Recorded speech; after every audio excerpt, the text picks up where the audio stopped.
তোমাদের মধ্যে অনেক স্টুডেন্ট আছে যারা এই মোমেন্টে একটা ডিসিশন নিতে পারছে না যে দাদা যদি আমার ধরো র্যাঙ্কটা খারাপ হয় তাহলে কি আমি মানে কোনো ভালো কলেজ দাদা কাউন্সিলিংয়ের থ্রু দিয়ে পাবো, বা পরে যদি আমি ডিরেক্ট অ্যাডমিশনও নিতে গেছি সেখানে তো দাদা ডোনেশনের যে অ্যামাউন্টটা সেটা তো অনেক পরিমাণ বেড়ে যাবে। তাহলে এখন আমি দাদা দেখছি যে কোন কলেজ অ্যাভেলেবেল আছে মোটামুটি কম ডোনেশনে আর সিএসসি পাচ্ছি, আমি সেই কলেজটা আমি নিয়ে নেবো। এবার আমি তোমাদের একটা কথা বলতে চাই, ভালোভাবে বোঝো। দেখো আজকের ডেটে ওয়েস্ট বেঙ্গলের যা সিচুয়েশন, যে কলেজেসগুলো এক দুটো কলেজ বাদ দিয়ে মোস্টলি কলেজ যে টপ 10 কলেজগুলো সেগুলো তো যারা স্টুডেন্ট পড়ে তারা মানে সবাই ভালোভাবে স্যাটিসফাইড কিন্তু নয়, বা যারা টপ ব্রাঞ্চও পড়ছে তারাও যে খুব স্যাটিসফাইড তা কিন্তু নয়, সেখানেও যে 50-60%-এর উপরে প্লেসমেন্ট তাও নয়।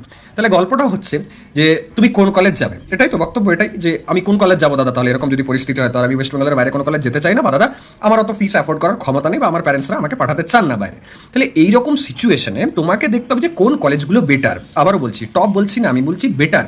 তাহলে তুমি যখন সিএসসি পাবার তাগিদে একটা যেমন তেমন কলেজে, যেখানে তো ডাব্লিউবিজি র্যাঙ্কটাকে মানে অত গুরুত্বও দিচ্ছে না, সেখানে জাস্ট সিএসসি তাও কম ডোনেশন বা উইদাউট ডোনেশন বা হয়তো কম ফিসে তোমাকে অ্যাডমিশন নিয়ে নিচ্ছে, একবারে তুমি এটা বুঝতে চাইছো না যে যেখানে টপ 8 বা টপ 10 যে কলেজেসগুলোকে আমরা বেটার বলে কনসিডার করছি সেখানেই যদি প্লেসমেন্টের এরকম সিচুয়েশন হয় যেখানে একটা সিএসসি বা আইটিতে যাওয়ার জন্য এক্সট্রা এত লাখ টাকা দিতে হচ্ছে, বা যেখানে হয়তো র্যাঙ্কটা আসার মানে ওই কলেজটা পাওয়ার জন্য র্যাঙ্কটা দরকার হচ্ছে প্রায় 12,000-20,000, তাহলে অন্যান্য যে কলেজগুলো যেগুলো পাওয়ার জন্য 80-90,000 র্যাঙ্ক দরকার, বা যেখানে সিএসসিতে অ্যাডমিশন নেওয়ার জন্য কোনো এক্সট্রা টাকা ডোনেশন দিতে হচ্ছে না, বা যেখানে ফিসটা ওই কলেজগুলোর থেকেও মানে প্রায় 2-3 লাখ কম, তাহলে সেই কলেজগুলোর সিচুয়েশন কি হবে এটা তো তোমাদের বোঝা উচিত। আমাকে অনেকে বিভিন্ন ধরনের কলেজের নাম হয়তো জিজ্ঞাসা করে, দাদা এই কলেজটা কিরকম, দাদা বারাসাতে এই কলেজটা আছে, দাদা এই কলেজটায় চলে যাবো, দাদা এই কলেজটা এখানে আছে ওটা কেমন হবে দাদা। এটা তোমার তো নিজের কমন সেন্স থাকা উচিত না, যে যেখানে অন্যান্য বেটার কলেজগুলোর এরকম পরিস্থিতি আজকে ডেটা প্লেসমেন্টের, সেখানে ওই লোয়ার গ্রেডের কলেজগুলোর কি হবে। তো দেখো আমি অলওয়েজ বলি যে তোমার ফিস অ্যাফোর্ডেবিলিটি কিরকম সেরকম তোমাকে এগোতে হবে। Always target for better colleges if you are taking loans.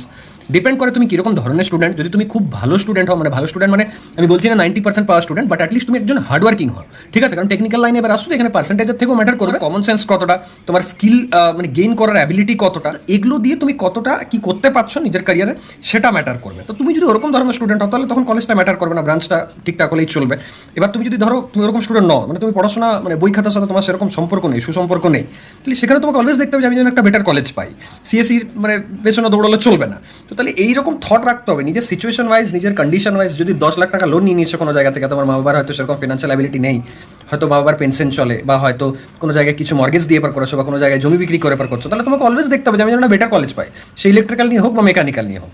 তো সিচুয়েশন ওয়াইজ এগোতে হবে। বারবার বলছি, মোহতে এগোলে চলবে না যে আমি কম্পিউটার নিয়ে পড়বো, আমি কম্পিউটারে কিছুই জানি না দাদা, বা আমি দাদা ইলেকট্রনিক্স নিয়ে পড়বো, বা দাদা এই কলেজটার ব্যাপারে আমি বিন্দুমাত্র কিছু দেখিনি, ওই নিউজ চ্যানেলে দেখেছি ওটা দেখে চলে যাচ্ছে, 100% প্লেসমেন্ট বলে দিচ্ছে, আমিও 100% প্লেসমেন্টের ভাগ নিতে চাই।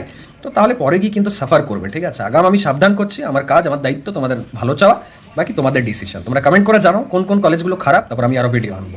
Thank you.